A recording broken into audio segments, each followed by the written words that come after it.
If you step back and truly look, with eyes open at the way human history has been managed in recent times by the established order, you will see an unmistakable pattern.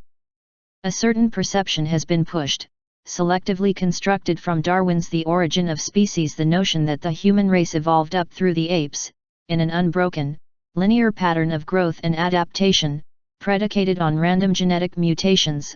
Additionally, that the human race as we know it is the only intelligent species to ever inhabit the planet, and has never been in direct contact with intelligent species of any other kinds.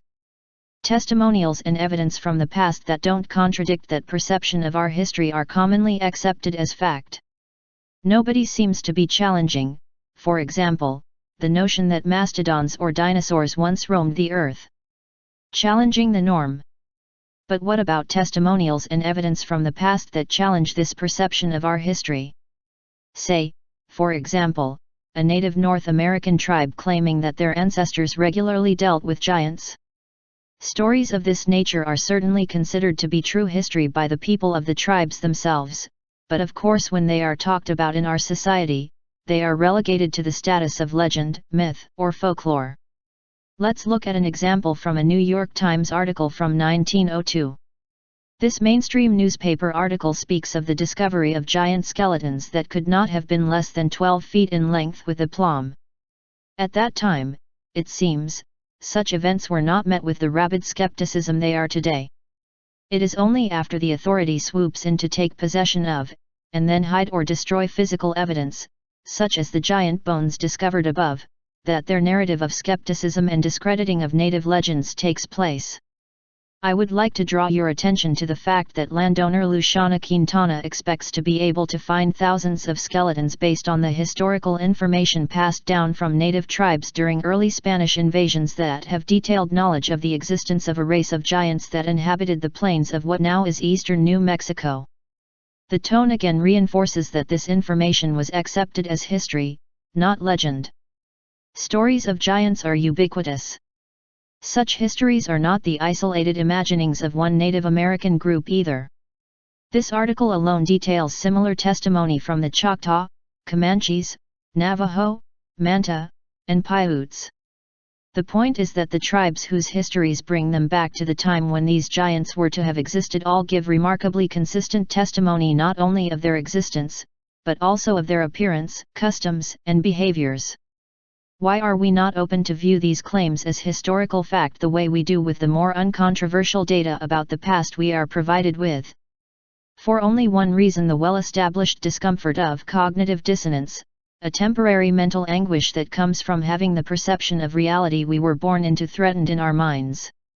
And our authority uses this phenomenon to deepen the programming of their controlled perception, using fear, ridicule, shame, and other thoroughly researched social and cultural mind control techniques to keep us on the straight and narrow. Lincoln's observations. But before Darwin's work on the origin of species was slowly co-opted and transformed into a random, godless universe in the early 20th century, it is quite possible that people openly accepted the possibility that giants existed in North America at some time in our past. Certainly, this reflection on Niagara Falls by Abraham Lincoln in 1848 reveals an open-eyed, serene knowledge of the presence of giants in an earlier time. It calls up the indefinite past. When Columbus first sought this continent, when Christ suffered on the cross, when Moses led Israel through the Red Sea, nay, even when Adam first came from the hand of his Maker, then as now, Niagara was roaring here.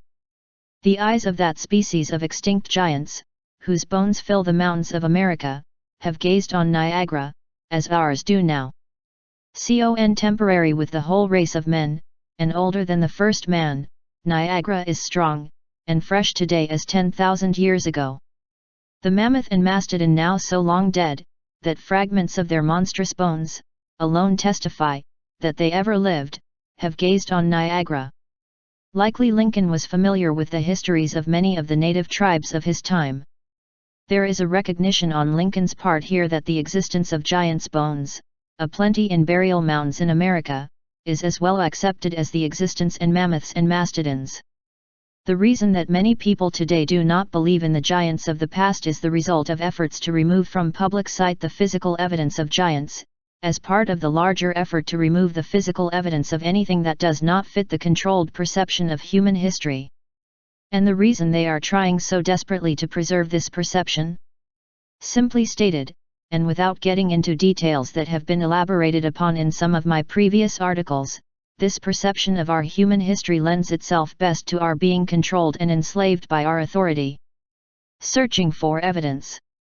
My belief in giants does not rest on physical evidence. If presented with a femur bone twice the size of a normal human being's, and I actually held it in my hands, I wouldn't much know what to make of it. I don't have the means or the knowledge to test it for authenticity. I wouldn't you be able to certify that it did not belong to a dinosaur or other animal. When we look for proof of such things as the existence of giants, what we are really looking for is a trusted expert to tell you what the evidence means. My belief rather rests on all the information I see on a daily basis that demonstrates attempts to maintain a certain perception of reality, and all the bits of evidence I gather on a regular basis that the truth on many things is being systematically hidden from us. The internet itself has now become rife with these efforts towards disinformation and obfuscation. Fake news at its finest. For example, I went to research the oft-heard claim that the Smithsonian Institution collected all the giant bones found in digs over the years, and then slowly got rid of them or hid them. On the first page of my Google search, I was confronted with a wall of articles which all referred back to one World News Daily Report article entitled "Smithsonian Admits to Destruction of Thousands of Giant Human Skeletons in Early 1900s." Of course, first on the search was a Snopes article of exactly the same title that says the claim is false. And how do they argue the claim is false? Because they say there is no evidence, in the article or elsewhere, where the Smithsonian has admitted anything of the sort. And this is actually correct. There is no such evidence. Secondly, they claim that World News Daily Report is fake news, as follows. World News Daily Report is a news and political satire web publication, which may or may not use real names, often in semi-real or mostly fictitious ways. All news articles contained within worldnewsdailyreport.com are fiction, and presumably fake news. Any resemblance to the truth is purely coincidental, except for all references to politicians and/or celebrities, in which case they are based on real people, but still based almost entirely in fiction. And this is also true. World News Daily Report is fake news. What we don't hear, though, is how World News Daily Report, a website supposedly created by a couple of people with enough time on their hands and an inexplicably fervent desire to create fake research stories, is actually a well-funded front for the controlled perception. WNDR and Snopes work cleverly in tandem to create a too-good-to-be-true discreditable story about the Smithsonian Institute and giant bones to convince anyone researching the internet on the subject that it's all nonsense. The hope is that those people will change their minds about the Smithsonian cover-up, or at least give up in their search. Is that not an explanation of this situation that makes the most sense? If we want to know the truth in matters that contradict the controlled perception we are being presented with, discernment is key, now more than ever. Let's put our stock in those we trust. Like Honest Abe Lincoln.